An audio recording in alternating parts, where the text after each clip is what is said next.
Uskotteko taikaan, lapset? Mitä, kuka sanoi ei? Minäpä kerron teille hieman kotipaikastani.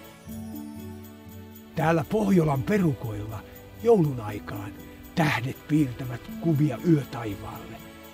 Mutta todellinen taika löytyy täältä metsistä, jotka peittävät maan.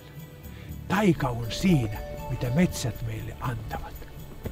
Muinaisista ajoista lähtien puu on suojannut meitä kylmältä, metsän marjat ja kasvit ovat antaneet meille syötävää ja niiden sisältämät lääkeaineet ovat pitäneet meidät terveinä.